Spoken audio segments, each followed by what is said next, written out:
Bonjour ma jolie bio et j'espère que tu vas bien. Alors tout de suite je vais te partager plusieurs étapes pour éviter que ton eczéma revienne de plus belle. Par contre, si tu veux tout de suite un remède naturel pour soigner ton eczéma, moi j'avais fait une vidéo à ce sujet, donc je vais te la mettre sur la vidéo. Et je t'invite à rester jusqu'à la fin de cette vidéo parce que je vais te partager en fait toute mon expérience acquise et mes connaissances à force d'aller voir régulièrement le dermatologue et l'allergologue. Et je vais t'inviter surtout à faire une chose très importante à la fin de cette vidéo, donc voilà, je t'invite à rester avec moi. Et puis je vais te mettre un temps aussi sur la vidéo pour que tu ailles directement sur la partie qui t'intéresse. Donc je te dis à tout de suite. Donc passons tout de suite à la première étape qui sera d'identifier ton eczéma. Ça c'est vraiment l'étape la plus cruciale parce que plus tu vas pouvoir identifier ton eczéma et plus tu vas pouvoir mettre des habitudes en place finalement pour le soigner. Donc il va y avoir l'eczéma des mains, donc comme j'ai ici. Il va y avoir la dermatite atopique liée à des allergies, la dermatite de contact liée à des produits ou des substances irritantes. Il va y avoir aussi la dermatite séborique liée en fait au problème de cuir chevelu quand on a le cuir chevelu assez sec avec des croûtes, etc. Donc ensuite je vais citer d'autres types d'eczéma là qui sont un peu plus compliqués, donc je vais me permettre de lire. Donc il va y avoir l'eczéma déshydrotique qui provoque des cloques remplies de liquide, l'eczéma numulaire qui provoque une éruption cutanée, la neurodermatite qui provoque en fait des démangeaisons à long terme liées au grattage, et enfin il va y avoir la dermatite de Stase qui se produit en fait sur les membres inférieurs. Donc oui je sais, ça fait quand même beaucoup de problèmes de peau. Et du coup, voilà, tu vas pouvoir avoir soit de l'eczéma qu'on appelle aigu, donc qui se prononce à court terme, ou de l'eczéma chronique qui se prononce à long terme. Et moi en ce qui me concerne, c'est de l'eczéma chronique que j'ai parce que voilà, à force d'en avoir tous les ans, j'ai compris en fait que cet eczéma là, je l'aurai tout le temps, quoi qu'il arrive. Passons à la deuxième étape, et là ça ne va pas te plaire parce que c'est une étape qui est vraiment très cruciale, très importante et très dure à mettre en place, c'est d'éviter de se gratter. Oui, je sais, c'est très dur, mais c'est important de le faire. Pourquoi? Parce qu'en fait, plus tu vas te gratter et plus ton eczéma va s'affecter. Parce que si tu préfères, la blessure en fait que l'eczéma donne à ta peau va s'ouvrir en quelque sorte.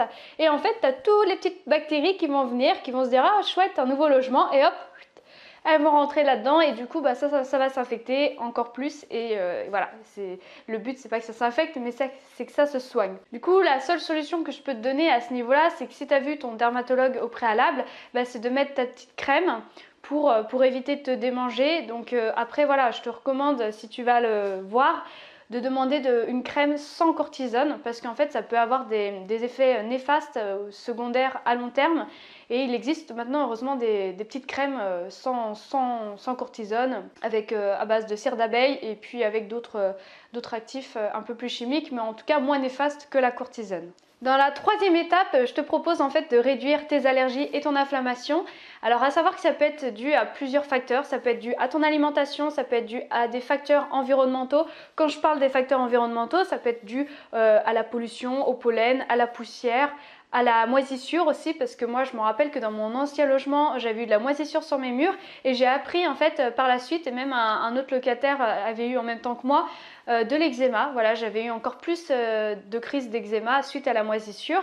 Ça peut être dû aussi à tes produits ménagers, parce que les produits ménagers quand même, et en général si on ne les prend pas dans les magasins bio, il y a énormément de produits chimiques là-dedans en grande surface.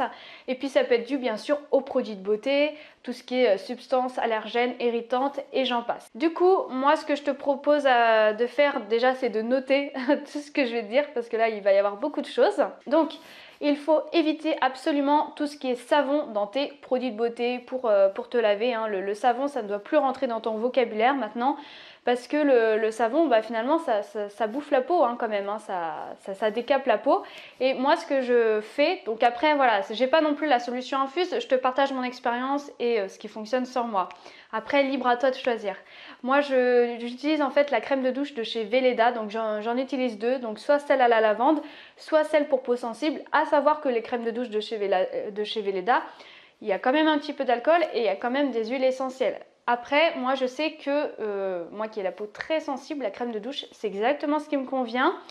À savoir aussi que la crème de douche, moi je fonctionne au système un peu no-poo, c'est-à-dire que quand je me douche, je me savonne pas tout le corps.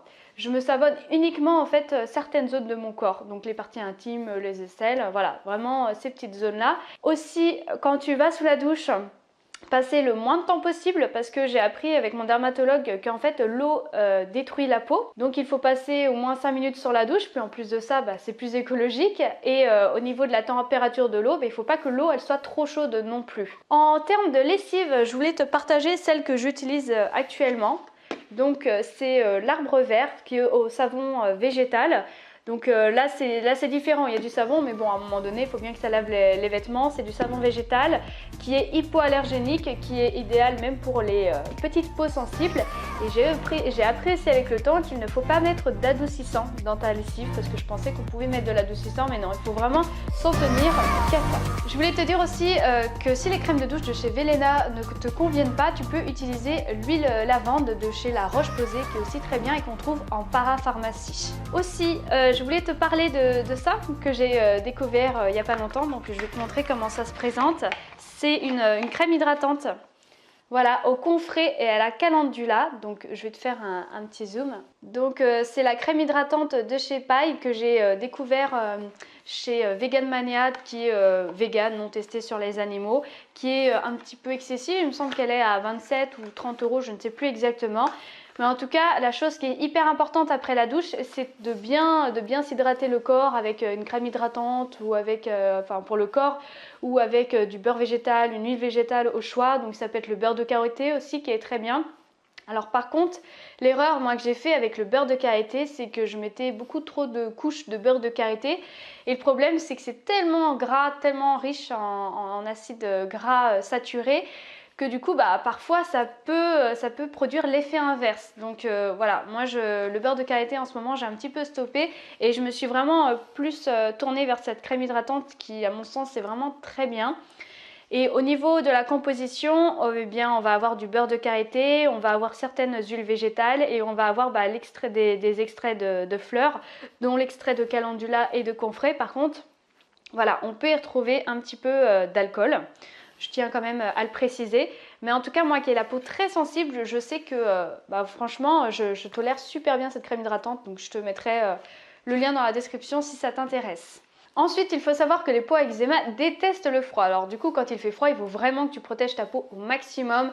Protéger ta peau, c'est quoi? C'est mettre des gants systématiquement, c'est mettre un petit débardeur en dessous un pull, c'est de mettre un petit bonnet. Alors, ne mets rien en laine, hein, parce que alors la laine, quand on a de l'eczéma, comment te dire, c'est horrible, ça gratte, enfin c'est exactement ce qu'il ne faut pas. Et je voulais te partager aussi un collant de chez Calzedonia que j'utilise. Alors moi, je ne mets pas trop de collant, parce que ça provoque de l'eczéma, mais ça on peut pas dire vraiment que c'est un collant, c'est entre le collant et le legging si tu préfères. Donc et c'est la collection de chez Calzedonia pour l'hiver, donc ça se présente comme ceci. Donc là on a la face, alors je vais te faire peut-être un zoom pour qu'on voit mieux. Donc là on a la face du collant, et à l'intérieur tu vois, il y a une espèce de couche en fait qui tient chaud, voilà. Et donc j'ai pas envie de m'avancer en fait sur la composition du legging de chez Calzedonia. Je te laisserai faire tes petites recherches toi-même.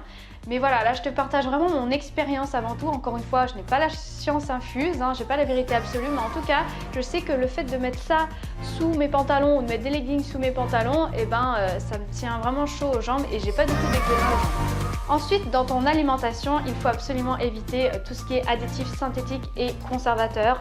Donc il faut éviter le gluten. Le gluten, c'est la base, hein, c'est vraiment quelque chose qu'il faut éviter au maximum. Tout ce qui est produits laitiers également, les crustacés, les arachides. Il faut éviter aussi certains aliments inflammatoires comme le sucre ou des huiles raffinées par exemple. Et puis bien sûr, tu peux prendre des compléments alimentaires qui peuvent t'aider à combattre cet eczéma. Donc tu peux prendre de la vitamine D, tu peux prendre des antioxydants, des oméga 3. Alors les oméga 3, on les retrouve également tout ce qui est dans le poisson sauvage, sardines, maquereaux, etc. Maintenant, passons à la chose très importante que tu dois faire tout de suite à la fin de cette vidéo.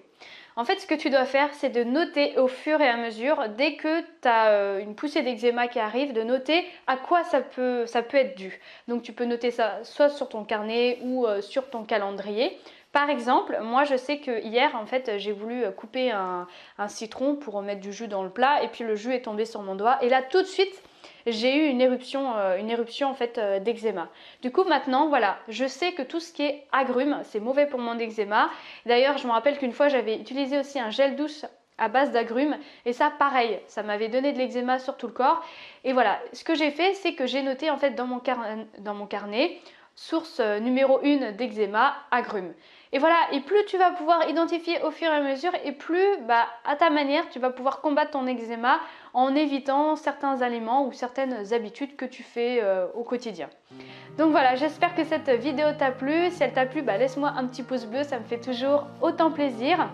Et puis bien sûr, partage cette vidéo si elle peut aider des personnes autour de toi à combattre leur eczéma facilement. Sur ce, je te fais de gros bisous et puis bien sûr, prends soin de toi.